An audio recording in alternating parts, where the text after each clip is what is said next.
Bienvenidos a Líderes, el espacio en el que les ofrecemos la voz de aquellos que sobresalen en las áreas en las que trabajan, en las que se dedican. Hoy, con la voz de un periodista estadounidense que lleva años trabajando en una profesión cada vez más difícil y necesaria. Es Martin Baron. Es el director del Washington Post desde el 2 de enero del año 2013. Martin, gracias por estar en Líderes, bienvenido. Gracias por invitarme. Martin nació en Tampa, en Florida, tiene 64 años, ha trabajado en diversas redacciones de grandes medios de comunicación. El primero y más relevante seguramente donde empezó su carrera periodística, el Miami Herald, ha pasado por Los Angeles Times, por el New York Times, por el Boston Globe y bajo su liderazgo ha conseguido que esas redacciones que él ha dirigido en diversas responsabilidades obtengan 16 premios Pulitzer, el premio más importante que seguramente aprecia y busca un periodista. Con el Washington Post, 9. Hoy hablamos con él sobre periodismo, sobre el periodismo en la era Trump, sobre su carrera periodística y sobre su futuro. Marty, seguramente mucha de la gente que nos está viendo conoce de Marty Baron por una película que se llama Spotlight, sí, que es probablemente uno de los puntos de inflexión en tu carrera en la que contra una sociedad que no quería ver lo que estaba pasando y contra un periódico que tenía sus temores, imagino, de sacar a la luz el escándalo de abuso sexual de la Iglesia Católica en una sociedad muy conservadora como la de Boston. Tú fuiste valiente y impulsaste esa investigación. ¿Qué lecciones te llevas de lo que pasó? Bueno, tenemos que pensar en la misión de periodismo. La misión del periodismo es hacer rendir cuentas a los políticos, a las personas poderosas, a las instituciones poderosas. Y es importante que nos centremos en nuestra misión. Y cuando descubrimos malas acciones por las personas poderosas, tenemos la obligación de investigar. No importa el poder de las personas que son los blancos de nuestra investigación. Claro, pero eso es muy fácil decirlo, pero no es tan fácil llevarlo a cabo. ¿Cuáles son los principales problemas que uno tiene que superar cuando se encuentra frente al dilema de ir contracorriente, sabiendo que va a recibir presiones, que la empresa, como cualquier empresa, tiene un objetivo, que es la de tener unas finanzas saneadas y que puede recibir repercusiones?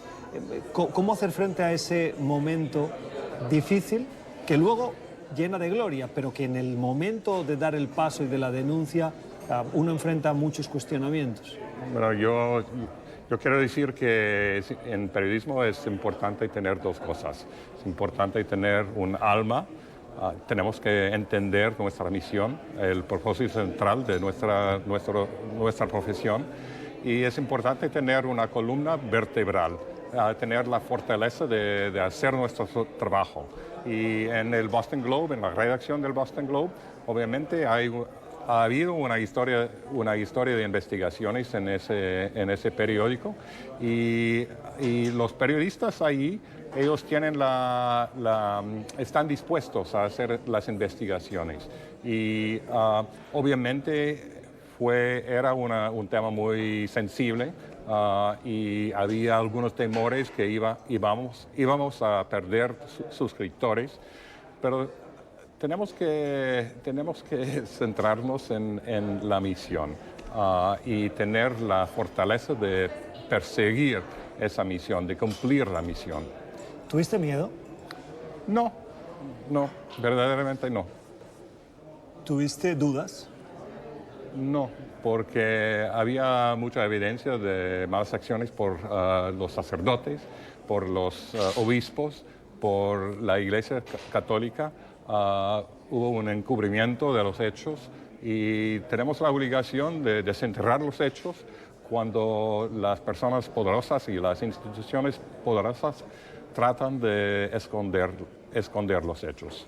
Hay un gran debate que no se circunscribe exclusivamente a la presidencia de Trump, que viene de presidencias anteriores, y es la de dónde está la línea entre la seguridad nacional y el derecho a estar informado.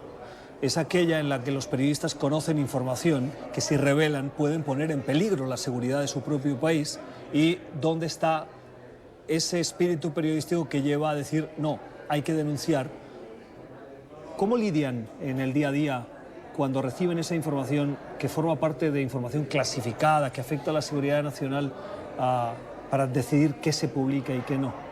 Bueno, es algo muy difícil, tenemos que pensar en el interés público, pero no podemos dejar al gobierno el derecho a decidir lo que publica la prensa todo el tiempo.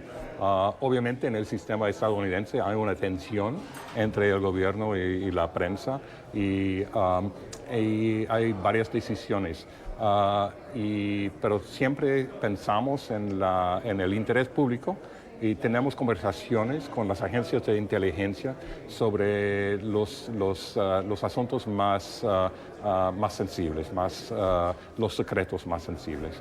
Y es una conversación y hay tensión entre el gobierno y la prensa, pero tenemos, bajo la primera enmienda de la Constitución, tenemos el derecho a publicar la información que queremos publicar. Hay gente que piensa que con este presidente esas tensiones son mucho más fuertes ahora que antes, pero yo recuerdo el final de la presidencia de Barack Obama, donde este debate también estaba muy sobre la mesa. Sí. ¿Cómo calificarías el respeto de Obama a la libertad de prensa? Bueno, durante su gestión, la agencia el Departamento de Justicia inició varias investigaciones de la prensa sobre la filtración de información procedente de las agencias de inteligencia, la publicación de los secretos procedente de las divulgaciones de Edward Snowden. Y entonces había una gran tensión entre la prensa durante la gestión de Barack Obama y las agencias de inteligencia. Pero después de publicar la información divulgada por Edward Snowden, el presidente Obama dijo que habíamos iniciado un debate que era necesario, porque habíamos visto una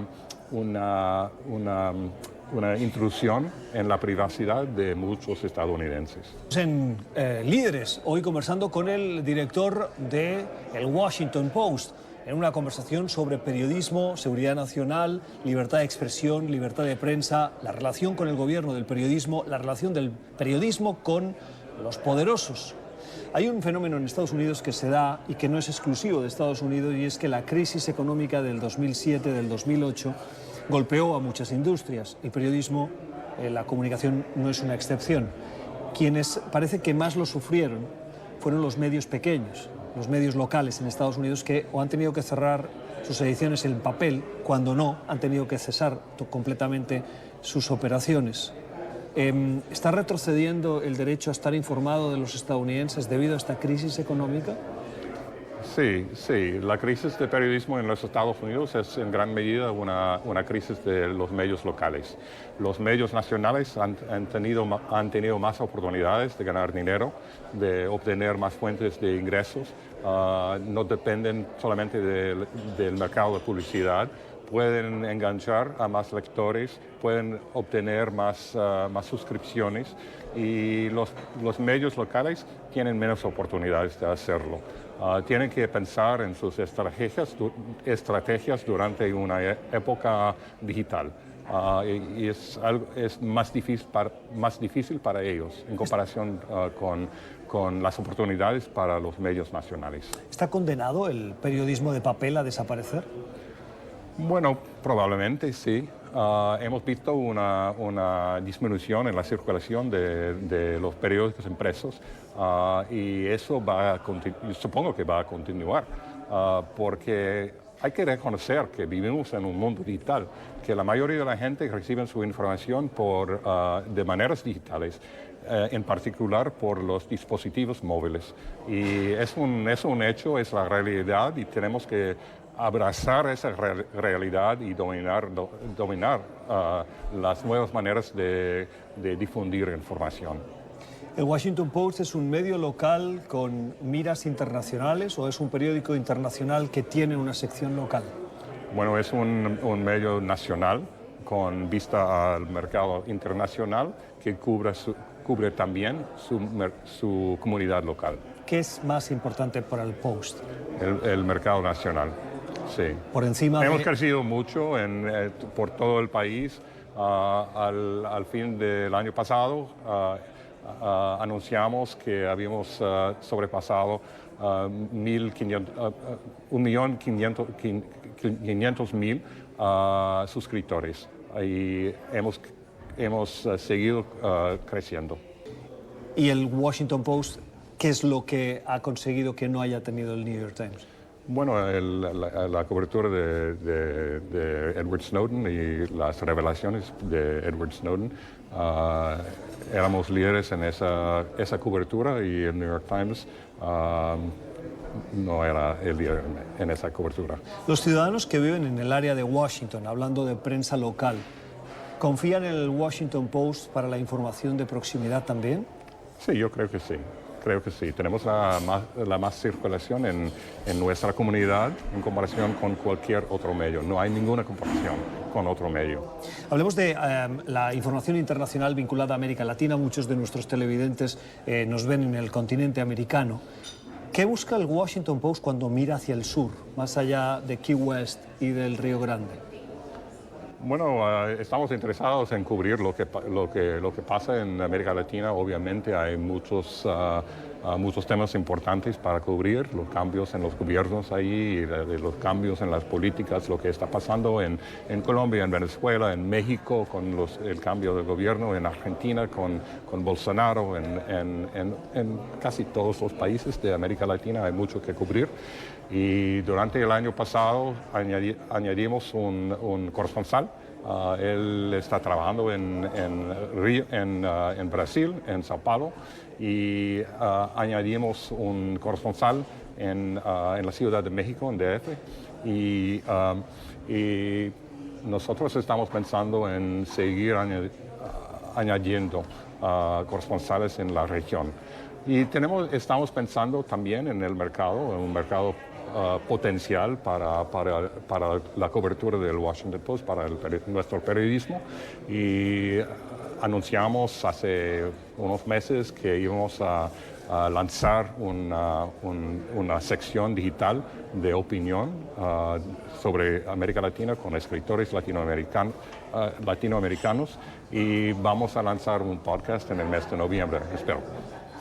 Cuando haces una apuesta para ampliar la plantilla que cubre América Latina, ¿lo haces pensando que vas a ganar suscriptores en el continente americano o lo haces pensando que los ciudadanos de Estados Unidos van a estar cada vez más interesados en lo que pasa en América Latina y por eso lo haces? Bueno, los dos. Estamos pensando en los dos, lo que hay suscriptores en América Latina, suscriptores potenciales para nuestro periodismo, y también que hay mucho interés en los Estados Unidos en las noticias latinoamericanas. Obviamente ha habido una gran ola de inmigración a los Estados Unidos procedente de América Latina y hay muchas personas que trabajan en los Estados Unidos y para ellos su primer idioma es español. Entonces hay varias oportunidades para nosotros. Queremos convertirnos en una organización internacional. ¿Tiene espacio el español en el Washington Post? Lo digo porque el New York Times hizo una sección del New York Times en español y hace relativamente poco, desgraciadamente, tuvo que cerrar esa edición porque no tenía futuro y la empresa decidió cerrarla e incorporarla. ¿El Post parece que va a recorrer ese mismo camino? No el mismo camino, pero vamos a experimentar con algunos métodos de enganchar a lectores en América Latina. No estamos dispuestos a invertir tanto dinero en comparación con el New York Times, que había invertido mucho dinero en esas iniciativas y no recibían publicidad. Y entonces pensamos en otras posibilidades, una sección de opinión, post-opinión, y también en un podcast. Es un experimento y vamos a ver. Seguimos en Líderes, en este último bloque, conversando con Marty Baron, el director del Washington Post en español, cuando recordaba al principio del programa, me contabas las dificultades que tiene hoy el periodismo en Estados Unidos, un presidente que de manera sin precedentes, me atrevería a decir, ha denominado a los periodistas como los enemigos del pueblo, creando esa distinción entre periodismo y pueblo, como si el periodismo no formase parte del pueblo, como punto de arranque. Y inmediatamente la consecuencia es la animadversión que hemos visto de algunos ciudadanos que ven con simpatía al presidente Trump y tienen una reacción violenta, verbalmente y en algunos casos físicamente, contra periodistas de grandes cadenas de televisión. ¿Cuál es la gravedad de la frase de denominar al periodista enemigo del pueblo? Bueno, es una frase muy grave porque él quiere que el público estadounidense piense en nosotros como el partido de oposición, como traidores a la patria, él quiere que ellos no confíen en la información que publicamos y también él ha tratado de crear una hostilidad contra los periodistas estadounidenses también. Y él está tratando de desacreditar a la prensa como una voz independiente y creíble. Y él no quería que hubiera una voz independiente y creíble. Entonces, él quiere que el público solo escuche a él. Y es una amenaza a la democracia, porque en una democracia nunca ha habido una democracia sin la libertad de prensa y no vamos a ver una democracia sin la libertad de prensa. Y es importante que en los Estados Unidos que mantenemos la libertad y una fuente independiente de información. Y él está tratando de minar la credibilidad de la prensa. Cuando el presidente declara enemigo a la prensa, ¿cómo tiene que responder la prensa? El Washington Post, ¿cómo editorialmente decide responder y ver al presidente como el enemigo inmediatamente al ser declarado enemigo o intentando olvidarse de esa guerra confrontacional que él busca? Bueno, no estamos pensando en una guerra, al principio quiero decir que el periodismo no es un concurso de popularidad, no estamos en una competencia con el presidente. El primer día después de su toma de posesión, Trump fue a la CIA y él inmediatamente mencionó que él estaba en guerra con los medios. Pero no estamos en guerra con el presidente, estamos en el trabajo. Tenemos nuestro trabajo y es cumplir con nuestra misión. Y no pensamos en una guerra, pensamos en la obligación de cumplir nuestra misión. Sabemos que el presidente llama a periodistas o a programas de televisión, particularmente de la cadena conservadora Fox News. ¿A usted le llama el presidente algunas veces para comentarle cosas? ¿Yo? Personalmente. ¿Él le llama a usted sí, como sí, me ha llamado 2 veces, sí. ¿Cuál fue la...? No quiero describir la conversación. Pero, ¿cuál es el tono de esa conversación? Muchas quejas sobre la cobertura del Washington Post, una emoción de ira. That's it. Muchos gritos. Tenemos que terminar. ¿Qué hace? Puede adivinar en qué consistió esa conversación. Sí. ¿Hay amenazas? ¿Hay amenazas? ¿Por parte del presidente en esa conversación? ¿Amenazas de qué tipo? ¿Amenazas de...? No. ¿Durante la conversación? No. No. ¿Durante? ¿Y fuera de la conversación? Bueno, siempre él ha amenazado a nuestro propietario y su otra empresa, Amazon, y obviamente debido a la cobertura del Washington Post. Su reacción a la cobertura del Washington Post es amenazar a la otra empresa, a la empresa más grande de nuestro propietario. ¿Barack Obama le llamó alguna vez en ese tono? ¿Cómo? ¿Barack Obama le llamó alguna vez? No, yo no, nunca. Nunca. Nunca he hablado con él. Tengo que terminar, el tiempo nos obliga. ¿Qué hace a un buen periodista? Bueno, un buen periodista tiene la obligación de escuchar a las personas. Debería escuchar a las personas con generosidad. Es una persona que le impresiona a esa persona, le impresiona más lo que no sabe en comparación con lo que sabe. Y es una persona que tiene curiosidad. Y que una persona que está dispuesta a publicar la información de una manera imparcial, de una manera exacta y también, como le dije, de una manera franca. Tenemos que encontrar los hechos y publicar los hechos. ¿Qué hace a un buen líder? Un buen líder. Bueno, un buen líder tiene respeto para los talentos del personal, para los talentos de los empleados.